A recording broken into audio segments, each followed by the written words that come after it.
Bom dia, meu nome é Márcia Guelber e é um prazer enorme estar aqui participando do 5º Simpósio de Sustentabilidade e Ciência Animal. Nós vamos tratar do tema da criação animal e sustentabilidade, onde eu vou discutir com vocês esta abordagem a partir da agroecologia. Para isso, nós vamos apresentar alguns conceitos que nos ajudam a compreender essa abordagem e também diferenciar, né, do padrão moderno agropecuário.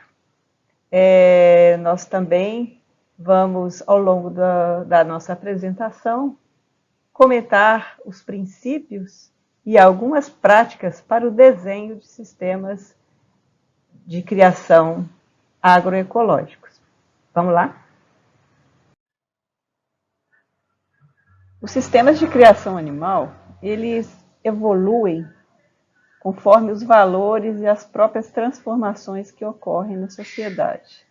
Nós estamos vivendo uma época que, em primeiro lugar, existe uma grande insegurança alimentar, não só com alimentos de origem vegetal, mas principalmente também com os de origem animal.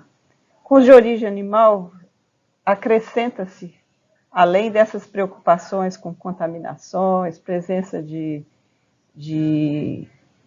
transgênico, agrotóxicos, medicamentos, aditivos, outras questões, que são principalmente éticas, em relação aos maus tratos com os animais, ao causamento de dor, tanto que atualmente as correntes de vegetarianismo, veganismo, mesmo o que eles denominam de flexitariano, né, que são aquelas pessoas que já estão flexibilizando o consumo de carne.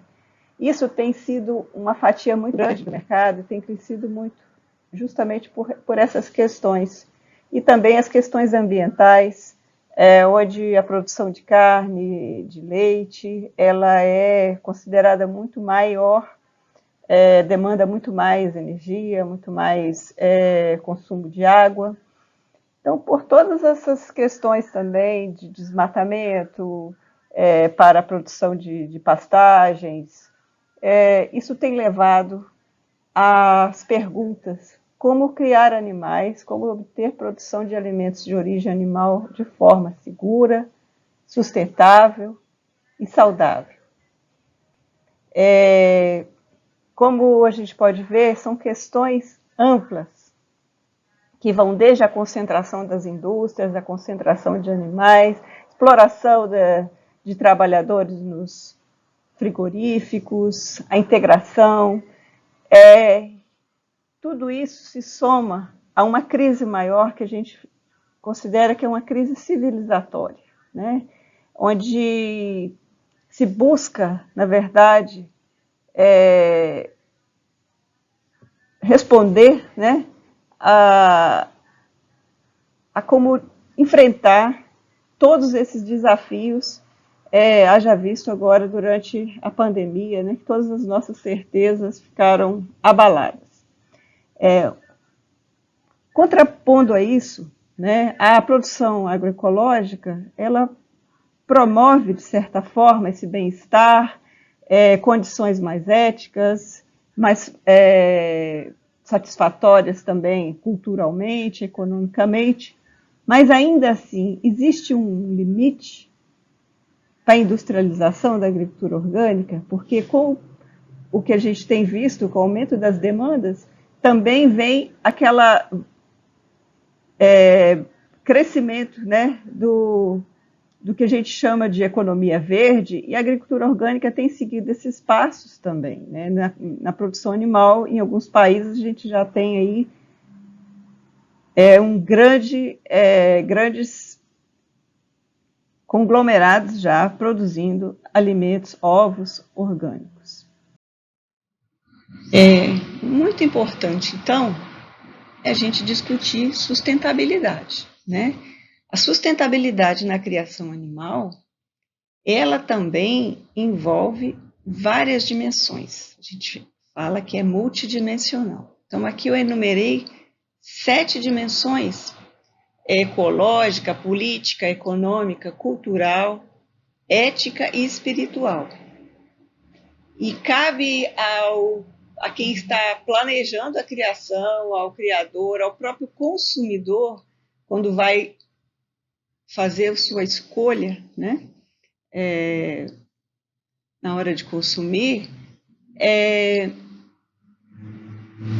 se realmente aquele alimento, aquele animal procede de uma criação que tem como princípio a sustentabilidade. Então, perguntas: para quem está sendo produzido? Com quem está o poder? Poder estar com uma empresa que faz a criação apenas para explorar como commodity esse alimento, ou ela está distribuída com uma comunidade, com um grupo, com um coletivo? Então, são perguntas que a gente tem que se fazer também, se esses alimentos são seguros, se eles são confiáveis, se eu posso consumir e saber que mais à frente eu não estarei correndo risco de contrair uma doença grave. Então, muito importante também é nos perguntarmos se essa produtividade, se esse animal que eu estou escolhendo, se essa linhagem, se essa raça que eu estou escolhendo, se ela cobre as necessidades humanas, porque as necessidades humanas não são simplesmente pelo alimento, né? Mas se quem está criando esse frango, esse suíno, se ele está adoecendo, se ele está ficando depressivo, porque o sistema é monótono, ele vê os animais, por exemplo, morrerem por excesso de calor, porque estão adensados demais. Então, são essas perguntas que a gente tem que se fazer quando a gente discute a sustentabilidade.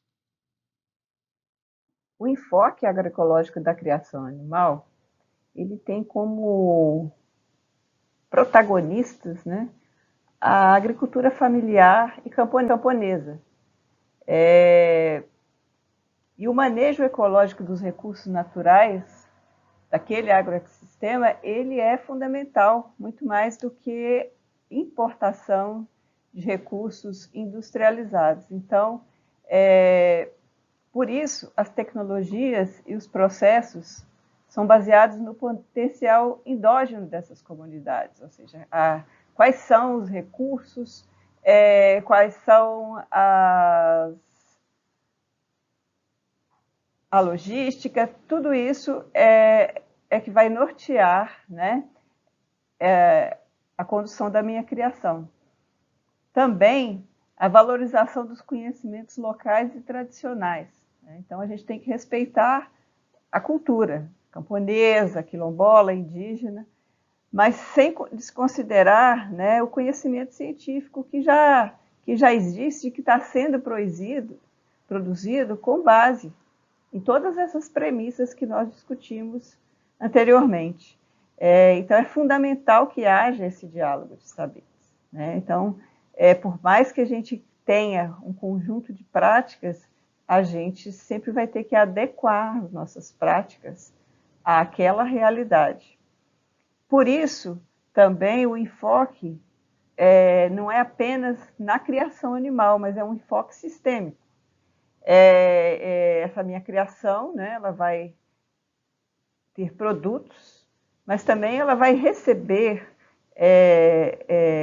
insumos que vêm de dentro do próprio agroecossistema. E quando a gente fala em agroecossistema, não é só a propriedade, mas pode ser os sistemas agroalimentares locais, até o sistema mundial, né, que ele interfere também em tudo isso.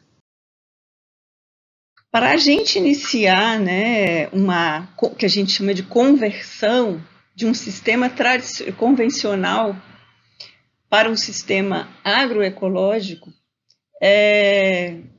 a gente necessita, então, fazer a transição agroecológica. E essa transição, ela pode ser feita por etapas, por níveis, mas de certa forma ela é um conjunto de decisões, de insumos que eu faço, substituição, de mudança, inclusive pessoal, né, de mentalidade, de motivação. Muitas vezes uma criação convencional migra para uma criação orgânica por uma questão de alguém da família passa a ter problemas com contaminação por agrotóxicos, ou então o mercado passa a exigir esse tipo de produto. Então, são várias influências, né, nesse processo de transição agroecológica que vão desde a substituir os insumos convencionais. Eu vou substituir, por exemplo, meus medicamentos alopáticos, antibióticos, por tratamentos fitoterápicos, homeopatia, até eu redesenhar esses agroecossistemas, ou seja, eu tenho um pasto onde eu não tenho mais árvores, ele é todo com uma gramínea homogênea, então eu vou redesenhar, eu vou fazer sistemas agroflorestais, eu vou fazer consórcios de lavoura com pecuária, vou fazer uma série de mudanças na organização do meu agroecossistema para promover, então, essa criação saudável. Então, esse desenho, né, de sistemas agroecológicos, ele se rege por alguns princípios e que vão, então, nortear essas práticas agroecológicas. Aqui eu enumerei alguns. O princípio da localização relativa é onde eu coloco a minha criação de modo que eu tenha reciprocidade de benefícios, onde esse animal pode ajudar alguma parte na minha propriedade, tem a relação, por exemplo, com uma área que precisa ser recuperada, no sistema, por exemplo, de plantio direto, né? Os animais às vezes entram aproveitando uma palhada, e também trabalhar sempre a favor da natureza. Um exemplo assim clássico é quando eu corto o bico de uma ave num sistema de criação intensivo. Eu estou trabalhando contra a natureza desse animal. Se eu coloco uma ave no pasto para ela pastar, esse bico então vai ser fundamental para ela expressar os seus comportamentos, né, forrageiros. Outro princípio básico é que tudo funciona em dois caminhos. Muitas vezes aquilo que é problema pode ser a solução. Mais à frente a gente pode discutir isso, mas um grande exemplo seria as próprias aves ajudando a controlar insetos, né, numa pastagem, num pomar, e se beneficiando desses insetos. Bom, esses sistemas também, né, eles devem ser projetados de forma intensiva, mas não intensiva no sentido prejudicial, né, desse termo, mas no sentido de intensiva informação e imaginação. Então, os sistemas tradicionais ainda assim são a fonte de sabedoria e de autonomia, né? Praticamente a criação nos sistemas tradicionais ela é feita praticamente só com recursos locais. Então, esse diálogo de saberes é também que vai nortear a escolha das nossas práticas, né?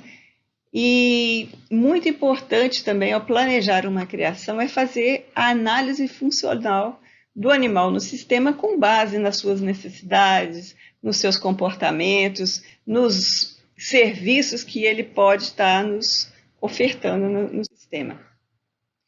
Então, aqui é uma ilustração, né? Se eu tenho um elemento cumprindo várias funções. Então, eu tenho uma adubação verde, que a princípio veio cobrir o solo, veio trazer nitrogênio para as plantas e que pode também abrigar uma criação de ovinos que vai fazer o quê? O controle e o aproveitamento dessa forrageira.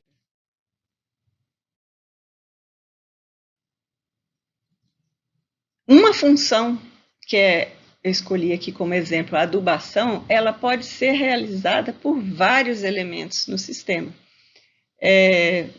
Por exemplo,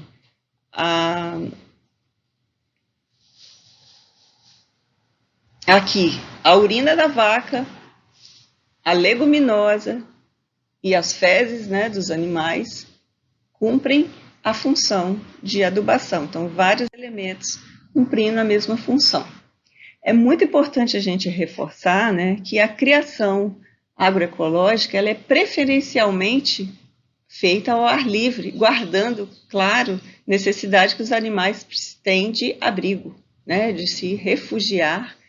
Mas, assim, é fundamental nós planejarmos sistemas que permitam aos animais aquelas 5 liberdades que mostrei numa figura lá atrás e que ele possa ter contato, né, com o sol, com o ar livre. Sempre lembrando que o comportamento dos animais é que norteia o manejo. Então, a gente deve adaptar o manejo ao comportamento dos animais, não o contrário. Né? Sempre lembrando, trabalhar com a natureza e não contra a natureza.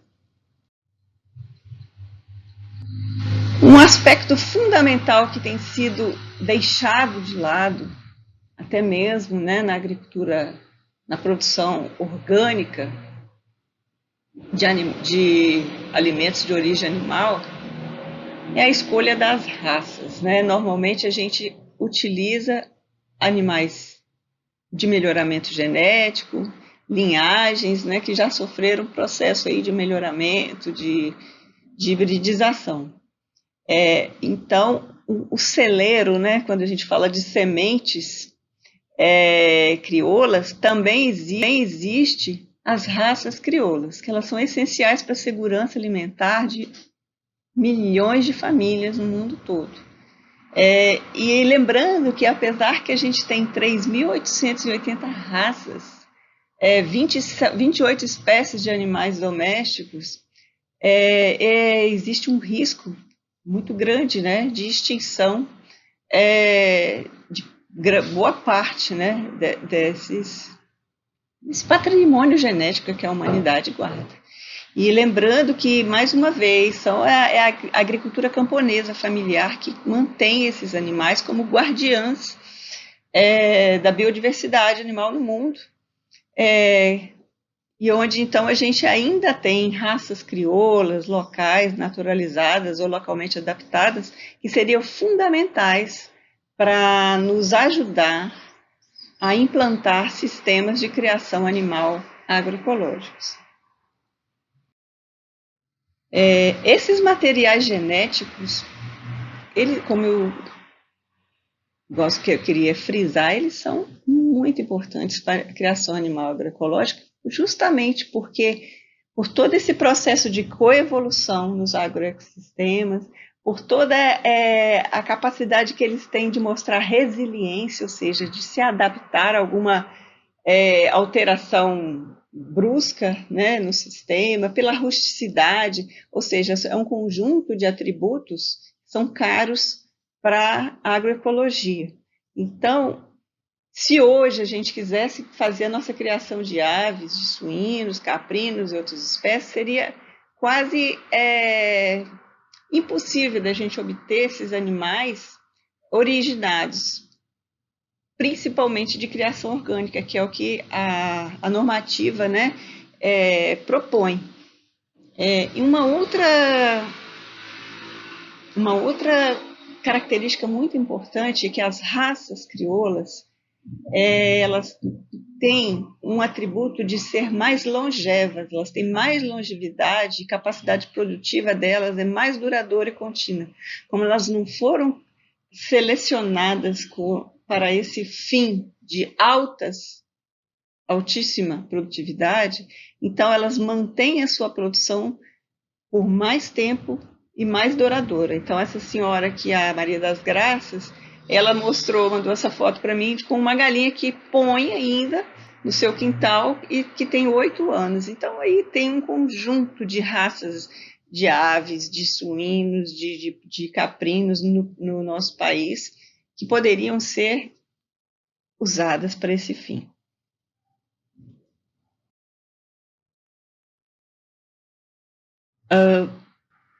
Exemplificando, a preservação e manejo da diversidade genética, ela só é possível pela participação das famílias. Eu sempre digo, né, que eu trabalho com avicultura agroecológica, é o meu objeto de estudo, minha paixão, minha missão, praticamente, do trabalho que eu realizo. Sem a agricultura familiar, a gente não tem preservação e manejo da diversidade genética, porque é pelo uso, é pela necessidade, é pelas estratégias de cada família que a gente conserva, tem, né, essa conservação desses recursos genéticos. Então, aqui está exemplificando com as aves, mas os suínos da mesma forma, né, as raças caipiras de suíno, as raças nativas de caprinos, principalmente no Nordeste do país, são exemplos disso, dessas famílias que conservam. Muito importante, dentro da transição agroecológica, que a gente fomente espaços para troca de materiais genéticos que envolve as sementes de plantas e as sementes também animais, né? E a gente às vezes se surpreende porque a gente vê os animais, as raças crioulas com parâmetros zootécnicos, com índices de produtividade muito satisfatórios, e quando a gente vai fazer a nossa contabilidade, que às vezes ela não é só monetária, ela é não monetária, uma série de papéis, de serviços, de funções que esses animais desempenham, ela é altamente positiva, ou seja, ela é altamente produtiva, rentável, lembrando de rentabilidade, que às vezes não é só pelo valor de troca, mas também pelo valor de uso. A alimentação é um dos pontos cruciais, né, na criação agroecológica. Ela é tão fundamental quanto em qualquer criação, mas neste caso, a gente tem que entender que tem que ser uma alimentação saudável. E a alimentação saudável, a gente consegue, né? A gente só vai conseguir se a gente planejar sistemas que tenham abundância variada, ou seja, aquela ideia de a gente ter 3, 4 ingredientes para formular uma ração que me dê o nível de energia, o nível de proteína necessário, ela não cabe na produção agroecológica. Primeiro, porque eu tenho que ter uma certa elasticidade, uma capacidade de jogar com vários alimentos para eu ter uma alimentação ao longo do tempo que seja farta, que seja suficiente para os animais e, ao mesmo tempo, que ela promova a saúde integral, né? Então, quando eu coloco forrageiras, que eu uso uma série de ingredientes compondo a alimentação dos animais, eu estou também colocando remédio na comida deles, ou seja, seu alimento é seu remédio, e que seu remédio seja o seu alimento. Então, é fundamental esse princípio da abundância variada. A gente às vezes vê, sou produtor orgânico e eu compro soja, compro milho, importo de outros estados do Brasil, até mesmo fora do país.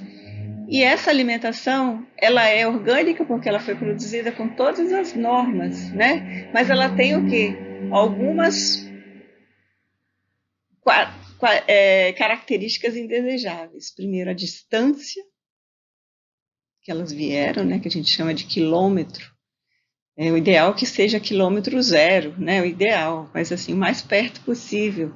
Outra coisa é que quando eu homogenizo, eu diminuo a qualidade, eu diminuo o bem-estar.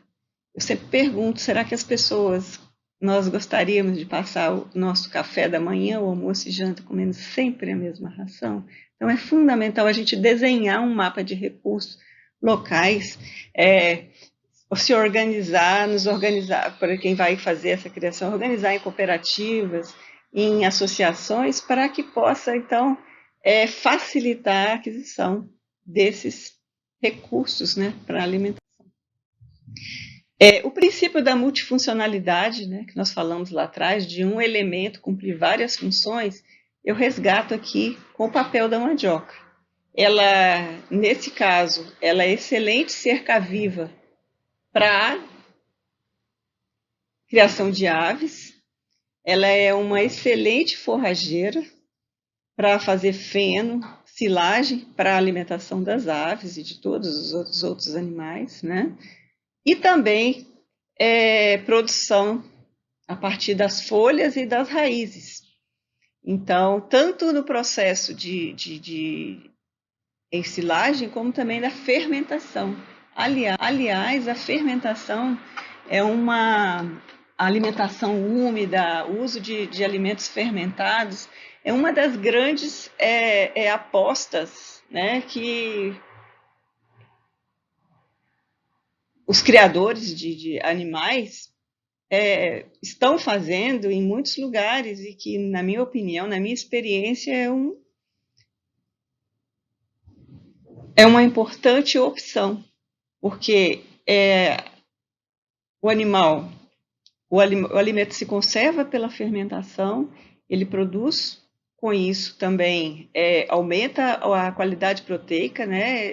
Aumenta a disponibilidade de proteína através do processo de bioconversão. E, além de tudo, eu tenho, então, alimentos mais enriquecidos, mais palatáveis e com menos riscos de se estragar. É muito importante a gente planejar também na nossa criação a produção de bioinsumos, seja de origem animal, de origem vegetal, de origem mineral. Por exemplo, aqui eu estou exemplificando com a mosca soldado, que é uma mosca decompositora que ela pode estar... eu posso, no meu desenho, inserir um sistema, né, de reciclagem de materiais orgânicos na minha criação, onde então eu posso estar o quê? Beneficiando o sistema, porque eu estou fazendo uma limpeza e ao mesmo tempo eu estou criando animais, insetos, que vão ser fonte de proteína animal viva para a minha criação. Então, nesse slide eu vejo Tenebrio molitor, né, que é as larvas do besourinho do trigo, a larva da mosca soldado, uma planta medicinal que é a alternateira brasiliana, assim como ela, muitas outras, das quais eu posso preparar os extratos, tinturas, usar também como forma de pó, né, misturado às rações. O carvão vegetal, que é muito adequado para as galinhas, de postura e também para a fase inicial dos pintinhos. Os micro-organismos eficientes e a ração fermentada com OEM. Então, a conquista de mais autonomia, ela depende da gente planejar sistemas integrados. Sistemas onde eu posso ter a cama para a galinha, ou a cama para maternidade dos meus suínos, para o meu curral, e depois eu posso fazer o meu miocário e ter, então, a proteína animal. Então, quanto mais eu integro, quanto mais eu misturo espécies, galinha com vaca, faço esse tipo de consórcio, mais autonomia e mais produtividade o meu sistema terá. Além de uma infinidade de alimentos, né, provenientes de plantas, de todo tipo que a gente poderia estar colocando aqui como exemplo, forrageiras, o rami, abóbora, batata doce. A gente também tem as plantas aquáticas, que podem ser utilizadas na alimentação e elas têm um baixíssimo nível de fibra e um alto nível de proteína. Então, elas podem ser, inclusive, usadas para fazer a substituição da soja na elaboração das rações. Então, é interessante a gente ver que o universo é muito amplo, né, para a gente ficar reduzido a poucos alimentos. Um princípio muito importante que nós usamos da permacultura é o conceito do trator de galinhas. Esse conceito se baseia nas funções que uma galinha pode desempenhar numa unidade agrícola, desde que elas sejam favorecidas pelo manejo do criador, né? Então, a galinha pode arar o solo, ela pode capinar, ela pode controlar insetos, ela pode adubar. Esse conceito de trator de galinhas, na verdade, ele se adequa a várias espécies animais, né? Que também cumprem funções numa pastagem, num sistema, e poderem se beneficiar dela. A partir desse conceito, então, nós desenvolvemos instalações móveis ou sistemas de criação que podem permitir que os animais façam a mudança de parcela, né, de pastoreio, com bastante frequência, para que ele possa, então, desempenhar essas funções satisfatoriamente. O galinheiro móvel é uma das tecnologias que nós já mais testamos, né, ao longo do nosso trabalho aí com pesquisa em avicultura agroecológica, e ele sempre traz para nós um resultado muito satisfatório em relação à sanidade dos animais. De várias experiências de criar aves em galinheiros fixos, com pastagens, e em galinheiros móveis, as aves do galinheiro móvel sempre são mais saudáveis, têm menos parasitas, menos problemas com piolhos, então, e menos canibalismo também. Então, é uma vantagem que a gente tem, principalmente para a fase inicial, criar os pintinhos desde o início em instalações móveis. Esse plantel, por exemplo, foi criado desde o início em aviários móveis, onde a gente pôde medir, né, o desempenho, medir postura e a pesagem também. Então, assim, tanto as aves crioulas quanto as aves de linhagens, elas se adaptam bem nesse tipo de instalação.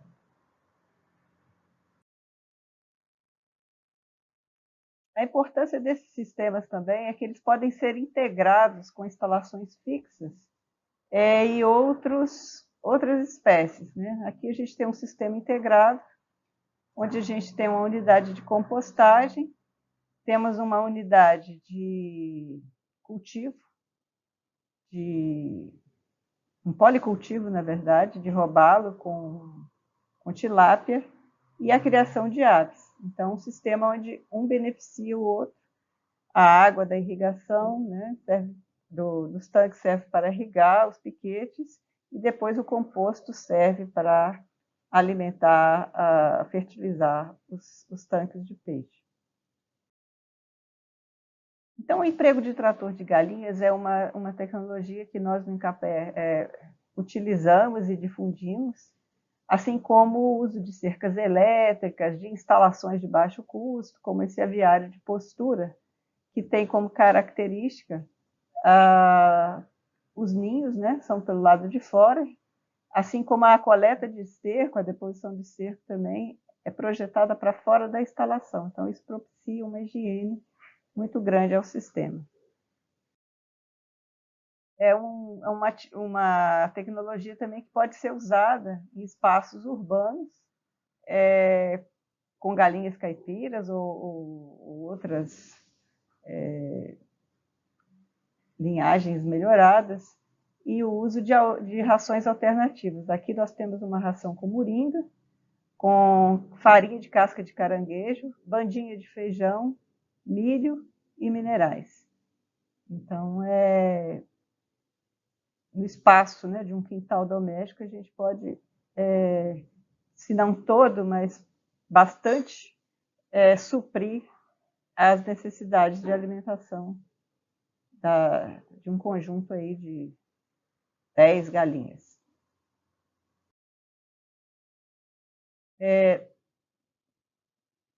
A gente sempre chama atenção porque nem sempre, quando a pessoa está criando, ele começa do jeito que talvez fosse o ideal, né? Então, aqui a gente tem uma propriedade onde os criadores cercaram o café com cerca de aipim e fizeram os piquetes, criando as galinhas, então, no meio do cafezal.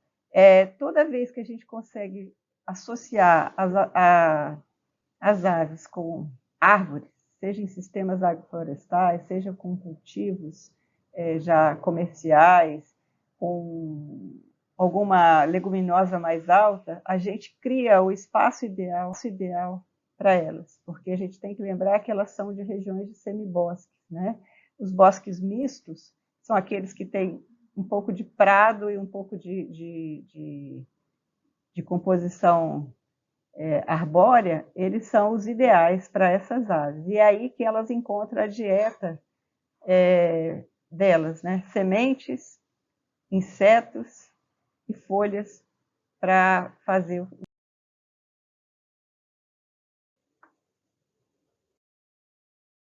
Esse é um outro exemplo, né, de um sistema agroflorestal, um trabalho realizado na Exalc, e aqui de uma amiga, a Daniela Sartori, né, que tem uma criação também com um aviário móvel e piquetes de guandu, né, que é uma espécie de uma água florestinha, né, no dizer delas. Então, assim, há muitas maneiras da gente estar utilizando o próprio guandu, né, que fornece o feijão guandu para fazer a ração, as folhas e também como sombra para as aves.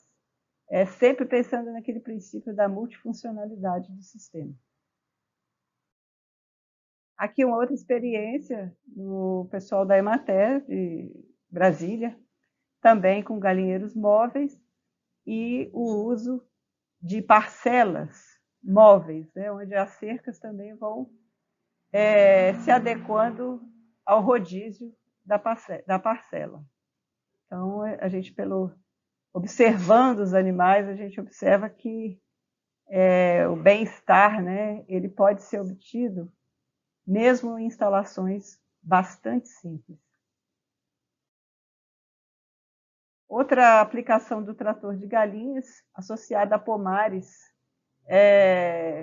para a produção de frutas ecológicas. Então, aqui, o galinheiro ele se desloca pela estrada e as parcelas, as linhas entre os cultivos, as fileiras de cultivo vão sendo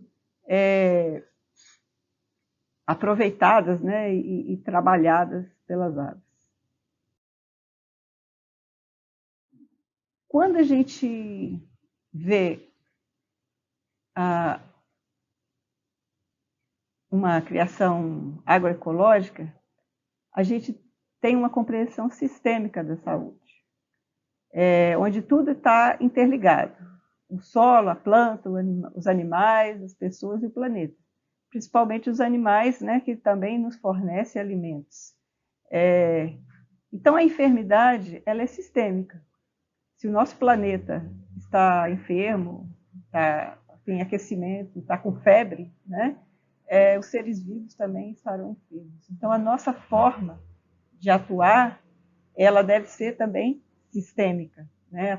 Se a doença tem que ser compreendida de forma sistêmica, também o tratamento. E os sistemas modernos agropecuários, eles são sistemas produtores de enfermidades, né? É como se fossem concebidos para adoecer.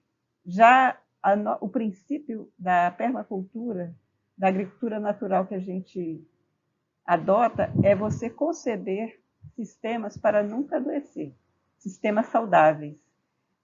O Fukuoka dizia sistemas para que os animais nunca adoeçam. Então, as opções terapêuticas, elas têm um valor muito grande, mas eu diria que é uma importância secundária.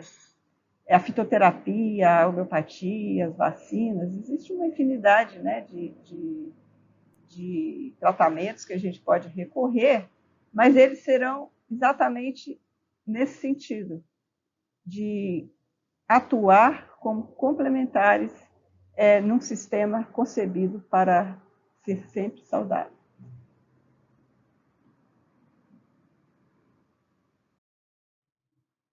A sanidade na pecuária agroecológica, ela pode se beneficiar de várias estratégias, né?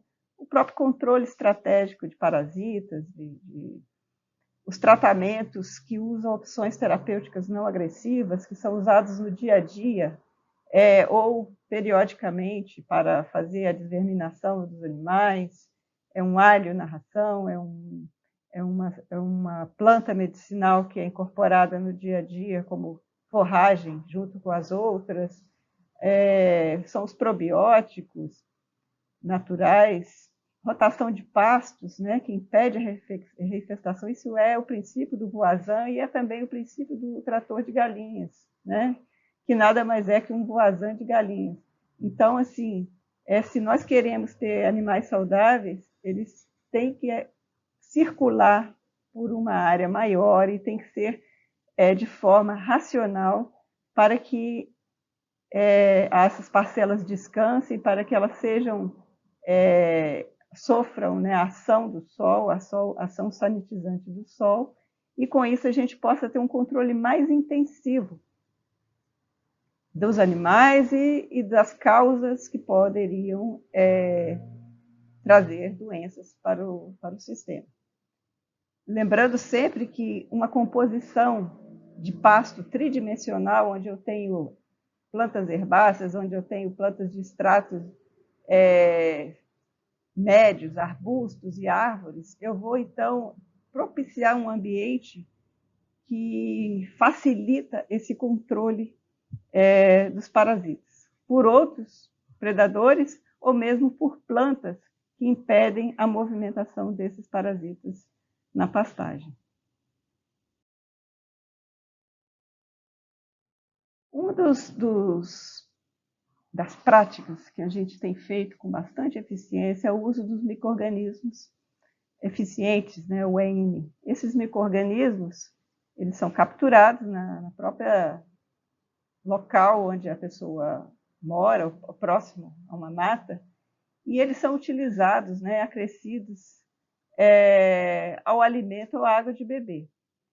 No caso, também, eles podem ser usados para fazer a própria limpeza, tratamento dos resíduos dos animais e a limpeza das instalações.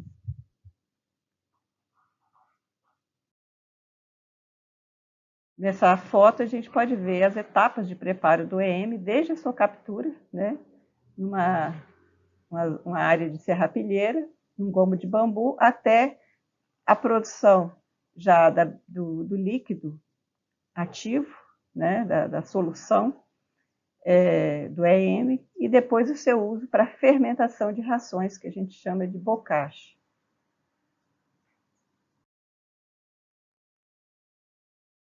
Um grande questionamento que a gente tem atualmente é sobre os modelos de sistemas ecológicos integrados que vão cada vez aumentando seu tamanho, o número de aves, né, para corresponder a um determinado padrão de consumo que é crescente na opção por, no caso das aves, né, por ovos e mesmo carne, né, de aves orgânicas.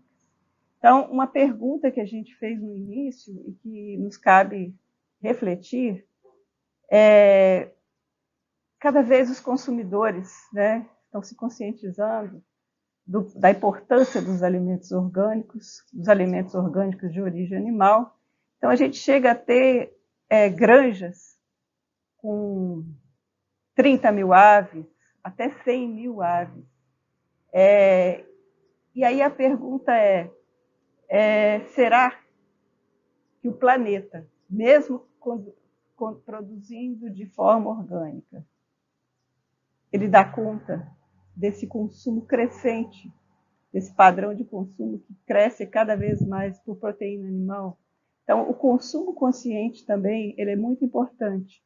Eu chamo a atenção porque cada vez mais, além das questões éticas, as questões ambientais estão pressionando os consumidores para opções menos danosas, né? menos negativas, tanto para os animais quanto para a natureza. Nas palavras desse jornalista aqui, se queremos uma agricultura orgânica próxima da natureza e do homem, ela deverá ser uma agricultura que terá de exigir que as pessoas consumam menos carne e menos ovos. E isso é inevitável, né? Então, assim, nós devemos ter consciência no nosso consumo para que todos possam consumir, principalmente aqueles mais vulneráveis, né? Então, aqui a gente tem uma embalagem do ovo ético. É o ovo onde os sistemas, as galinhas não são abatidas após o auge da postura, né? Elas são levadas para outro ambiente, são criadas dentro das condições humanitárias, ao ar livre, produzindo aquilo que elas têm condições até a morte natural.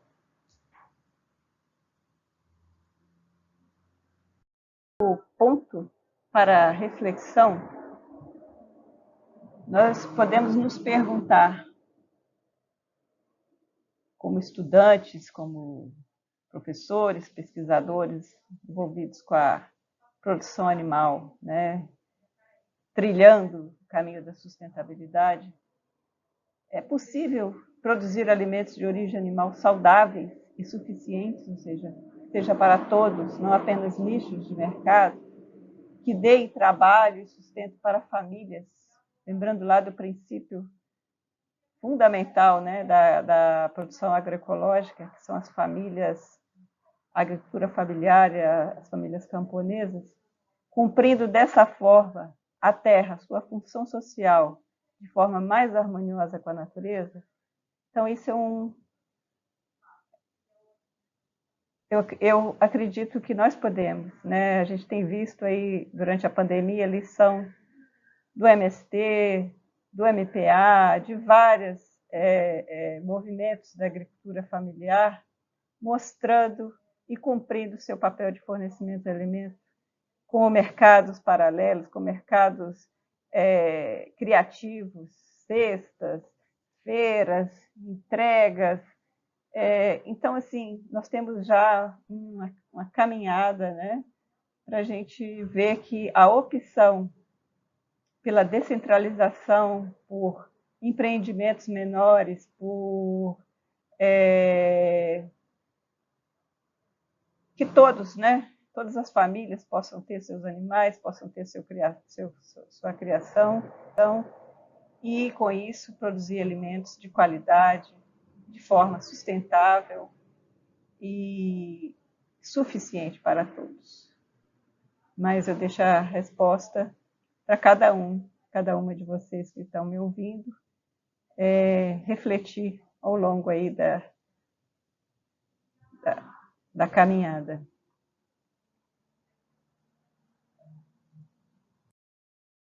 Para finalizar, eu deixo aqui a minha homenagem a essas 3 mulheres, Dona Dora, Dona Flora, Dona Dejanira, lembrando que sem feminismo não há agroecologia.